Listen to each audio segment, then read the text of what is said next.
Nah, ini kaitannya dengan ketika sudah milih kampus dan profesornya. Jadi yang saya ingin tekankan, jadi karena kita Budi dosen di kampus masing-masing punya plotting tersendiri. Maksudnya ketika kita ikut KBK atau riset tertentu di dalam kampus, pasti kampus kita membutuhkan nanti kita PhD di bidang apa dan seterusnya. Nah, ini yang penting. Kenapa jangan sampai kita keluar dari roadmap atau Renstra gitu ya, peta jalan yang sudah dirancang bersama, sehingga siapa Bapak A atau Ibu B mungkin risetnya sudah didesain sedemikian hingga sehingga nanti pulang nanti mengerjakan apa, mungkin ada yang seperti itu. Nah, jadi penting untuk kita untuk berkonsultasi dan berdiskusi kepada tim KBK atau ketua departemen atau dekan ya untuk mengkonsultasikan bidang dan minat yang akan kita tempuh untuk S3 ini. Kira-kira seperti itu. Nah, ketika sudah oke, dari kampus oke, sudah merestui, berarti kan sudah enak. Nah, sekarang bagaimana kita mau mengkontak supervisor yang kita inginkan?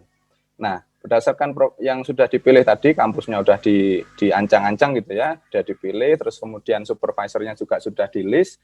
Nah, kita siapkan itu tadi, CV mungkin, terus research proposal, terus kemudian ini juga optional ya, statement of purpose atau personal statement. Jadi, dan yang terpenting sudah punya sertifikat bahasa Inggris. Jadi kalau misalkan supervisornya sudah oke, tapi kita belum punya bahasa Inggris, nah ini yang juga yang repot. Jadi jangan sampai supervisornya nggak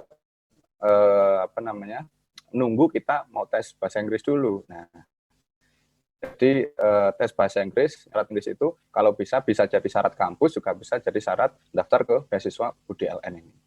Nah, setelah itu oke, maka nah ini CV yang detail ini yang penting. Jadi ini berdasarkan format CV saya. Jadi saya ada foto, ada email, kemudian di situ saya tulis research interest, terus saya education gitu ya, S1, S2 kita. Terus kemudian ada professional appointments ini kaitannya dengan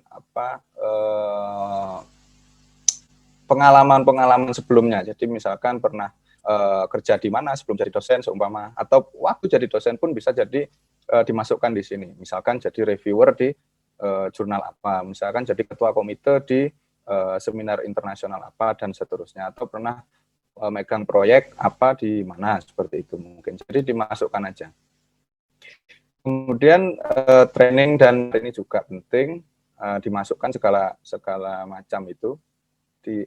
Kemudian research experience, jadi kita sebagai dosen kan tridharma ya, selain kita ngasih kuliah, kita penelitian, kita juga pengabdian. Nah ini juga penting secara detail kita masukkan. Jadi misalkan proyek penelitian A itu kerjanya apa saja, terus outputnya apa saja, menghasilkan apa aja, Bapak Ibu bisa tulis secara ringkas. Nah kemudian publication, nah ini kaitannya dengan publikasi kita, artikel-artikel kita. Jadi kita di dalam tim di dosen ini biasanya bersilangan. Jadi maksudnya kita punya bidang sendiri, tapi kadang-kadang nama kita ada di paper orang lain. Nah, kalau kita menargetkan untuk di calon supervisor ini, saya itu mengelompokkan publikasi saya. Jadi misalnya saya di power electronics, di elektronika daya gitu. Jadi publikasi-publikasi yang terkait dengan bidang utama saya taruh di situ. Nah, yang lainnya saya masukkan di kategori lainnya seperti itu. Nah, kemudian technical skills ini juga karena saya bidang engineering ya, jadi mungkin bisa ditambahkan juga untuk yang di luar yang engineering mungkin menyesuaikan. Jadi skill-skill apa saja yang memang dipunyai atau yang sudah dikuasai itu bisa dituliskan. Kira-kira seperti itu. Kemudian yang penting juga ada penghargaan dan kegiatan. Jadi misalkan kita member IEEE atau member asosiasi apa, jadi masukkan di situ. Terus kemudian ada penghargaan atau apa dulu, misalkan seperti Pak Alfa tadi, S1, S2 beasiswa ini dan beasiswa itu dari Bank Dunia seumpama, dimasukkan saja. Nah itu penting menambah daya saing kita ketika calon profesor atau calon supervisor ini melihat CV kita. Nah itu. kemudian kalau ada penghargaan best presenter, best paper atau apa dan seterusnya juga bisa dimasukkan. Nah kemudian ini mungkin yang jarang ya, jadi ada intellectual property right. Nah sekarang jadi di kampus-kampus itu juga sedang digaungkan dan didorong untuk dosen itu tidak hanya bisa nulis aja, tapi juga bisa menuangkan idenya dalam bentuk karya intelektual. Nah, sudah banyak program-program terkait ini dan saya harap Bapak Ibu sudah terjun dan punya lah minimal intellectual property right HKI yang sudah didaftarkan. Nah, itu Bapak Ibu bisa tulis di di CV masing-masing. Karena itu mungkin menurut saya itu nilai yang sangat plus gitu menurut saya. Nah, jadi disertai sumbernya misalkan melalui di DGIP itu ya, di Kemenkumham itu yang menangani ini. Jadi kalau misalkan HKI kita paten, merek atau hak cipta yang lainnya itu sudah tercatat, nanti kita tulislah kode pencatatan itu atau kode yang kalau sudah diberikan atau granted dituliskan di situ. Jadi itu poin yang sangat menurut saya yang patut kita tonjolkan, kurang lebih seperti itu.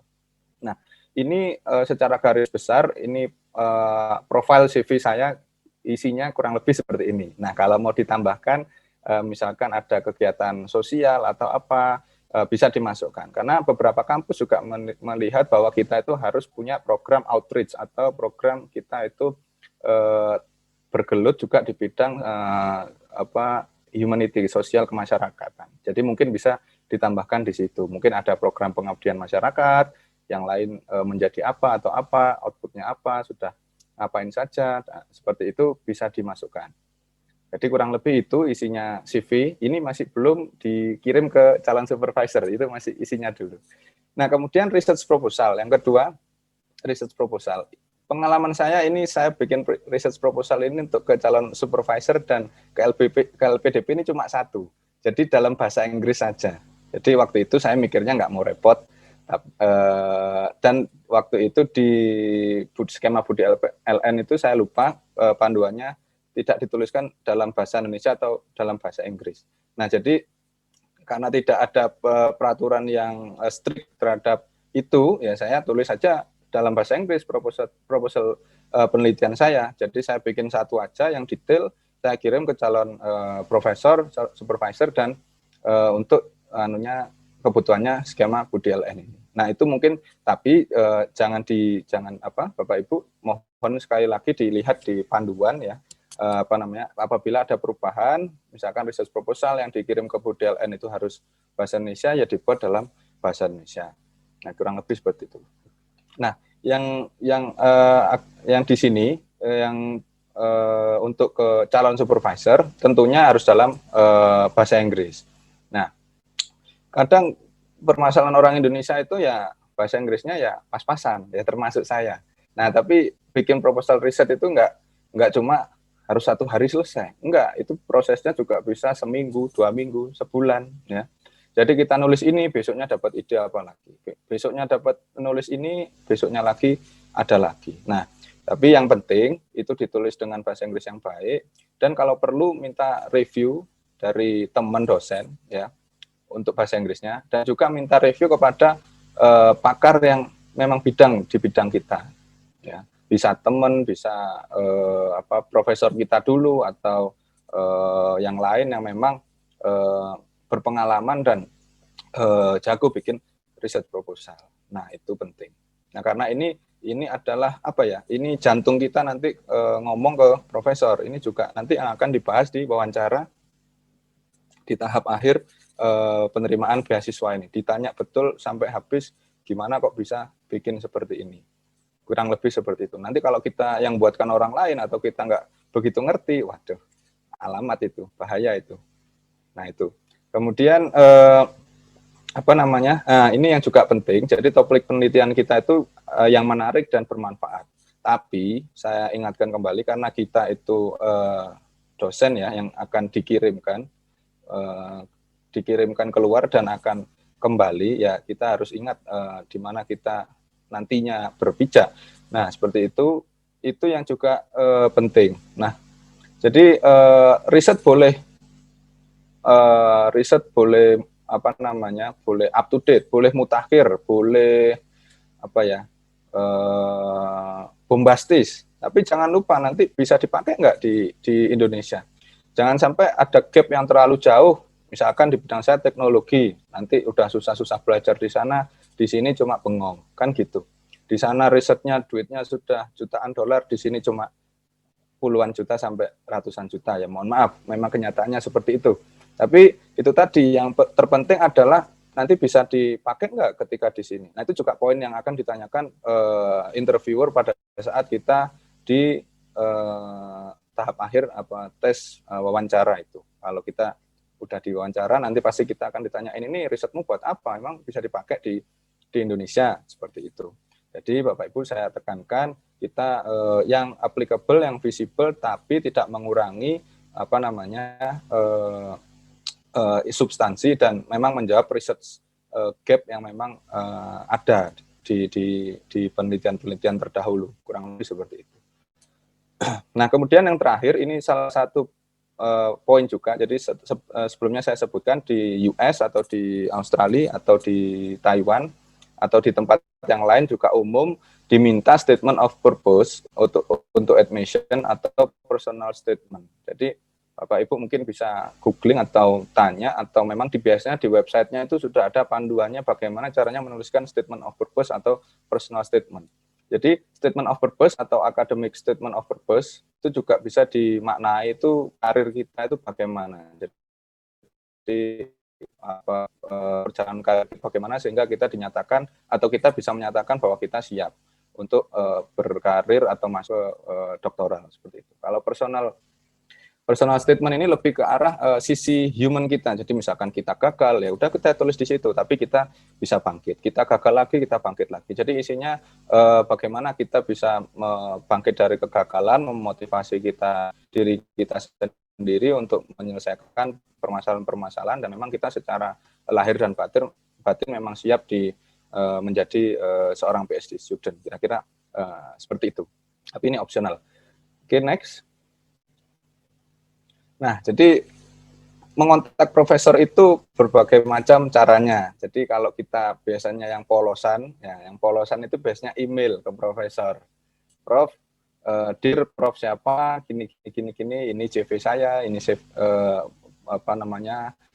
dokumen saya dan seterusnya. Nah itu ya saya bukannya pengalaman saya email seperti itu ya nggak ada yang bales. Jadi memang karena beliau itu orang yang super sibuk, apalagi di kampus-kampus yang memang kegiatannya banyak dan mungkin menjabat atau lagi di industri atau gimana. Jadi email-email seperti itu pasti ketumpuk atau mungkin masuk spam. Nah, jadi yang pertama ya kita nggak boleh sedih ya, kita nggak boleh baper, nggak boleh nelongso kalau misalkan email kita kirim sekarang seminggu kok belum diterima, belum dibaca atau mungkin memang tidak dibalas, kemudian kita sudah takut dulu atau sedih dulu dan seterusnya. Nah ini ya kita bisa email lagi dengan bahasa yang sopan atau bahasa yang baik gitu ya.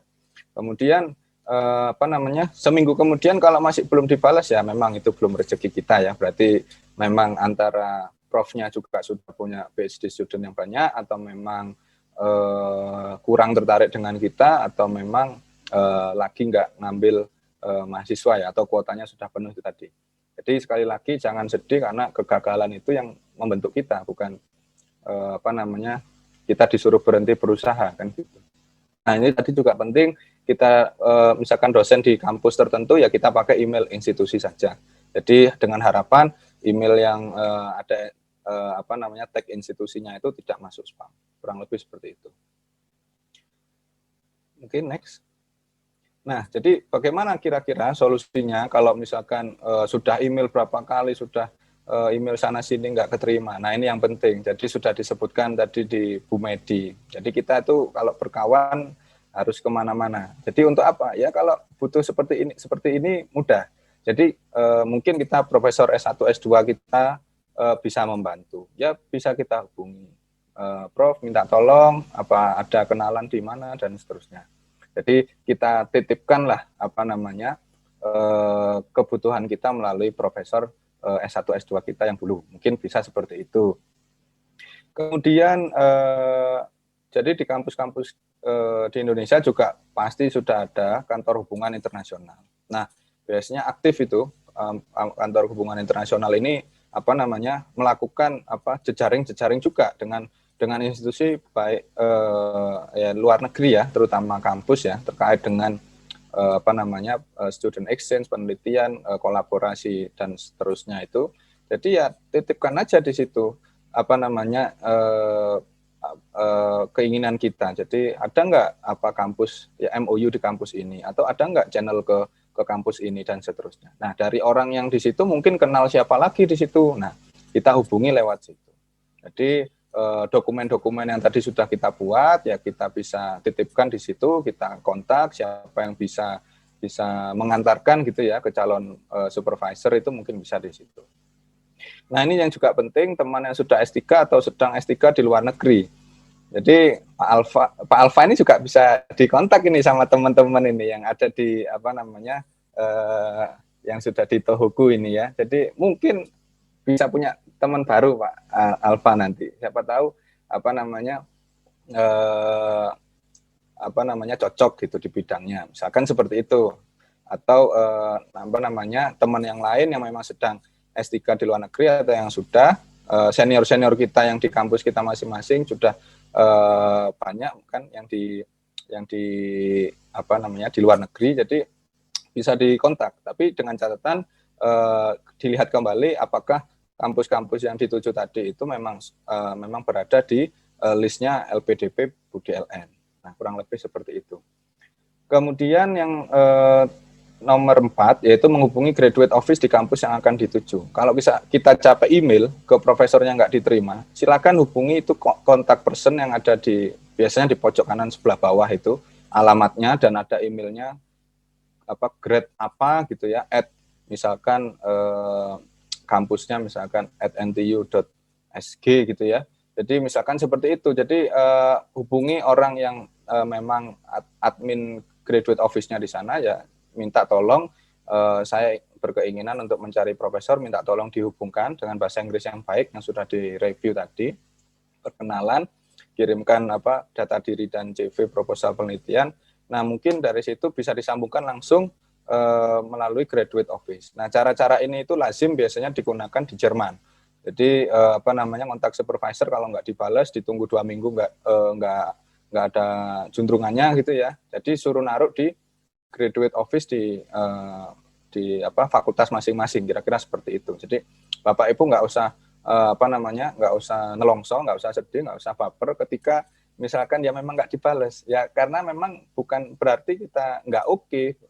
Bisa saja ya tadi masuk spam atau misalkan chatnya itu ratusan tiap hari yang diterima oleh profesor tersebut. Jadi ya kita lakukan alternatif solusi, bukan diam dan bersedih menangisi keadaan. Jadi cari alternatif solusi yang ada di sini yang saya sudah disebutkan ini. Kemudian yang berikutnya, nah ini juga penting ya, kalau kita tadi cuma nitip-nitipkan gas gitu ya, kayak ikut job fair gitu ya. Nah, ini kita ketemu orangnya. Nah, ini kebetulan tidak bisa kalau misalkan dalam rangka COVID ini kita memang terbatas melakukan kegiatan. Jadi salah satu cara yang paling baik ya ikut seminar internasional yang bereputasi. Nah, tapi yang perlu dicatat adalah seminar internasional ini kita juga harus pilih-pilih.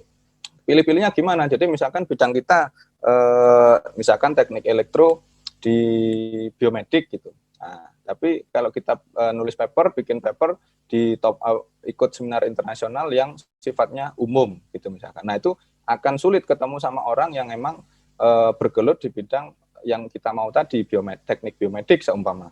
Jadi kalau bisa kita mengikuti kegiatan-kegiatan ini itu yang memang pure atau khusus di bidang yang kita yang kita keahlian kita gitu. Jadi biar kita ketemu orang-orangnya, lingkaran-lingkarannya itu yang memang yang kita mau, kira-kira seperti itu.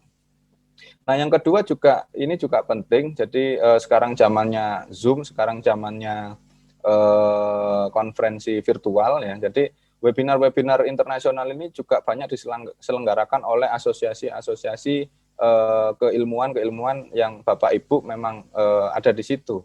Jadi mungkin ada yang berbayar, mungkin ada yang free gitu ya. Silakan diikuti berdasarkan pembicaranya. Pembicaranya tadi oke nggak, sudah cocok dengan kita nggak, kampusnya sudah oke nggak, nanti mungkin bisa di-approach lewat situ, bisa lewat pertanyaan atau email setelah webinar. Jadi kans untuk menghubungi profesor terkait itu makin lebar. Sebenarnya yang perlu ditambahkan adalah peluang kita kontak dulu. Jadi itu yang perlu yang perlu diperbesar peluangnya. Nah, cara-cara ini Bapak Ibu, alternatif solusi yang saya sampaikan ini tidak kaku atau tidak tidak mutlak harus Bapak Ibu lakukan. Silakan memilih cara-cara yang menurut Bapak Ibu itu paling pas dan memang paling visible. Tapi yang penting ya harus diusahakan, jangan menunggu lama, menunda-nunda atau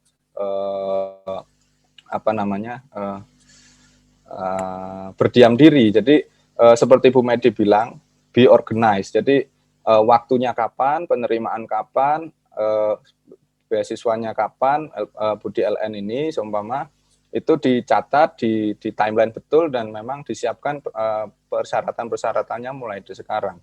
Karena itu tadi kalau untuk Budi LN LOA itu wajib disampaikan pada saat tes administrasi. Nanti kalau tidak ada LOA berarti ya gugur pendaftaran kita. Walaupun yang lain kita sudah oke, riset proposal segala macam, tapi tidak ada LOA itu mengakibatkan kita tidak lolos di administrasi. Jadi di planning sekarang, kalau memang berniat, ya Bapak Ibu mungkin bisa kontak sekarang, menyiapkan bahasa Inggrisnya dan yang lain-lain. Jadi mungkin itu saja dari saya. Jadi sebagai calon award di LPDP, saya juga ingin menyampaikan di pojok kanan ini sudah banyak ada poin-poin yang penting juga untuk Bapak Ibu tanamkan mulai sekarang, yaitu integritas ya, integritas, kesempurnaan, profesionalisme, terus pelayanan ya, kemudian sinergi ya, itu penting. Jadi dari poin-poin itu saya harapkan Bapak Ibu dari sekarang sudah mulai memilikinya. Jadi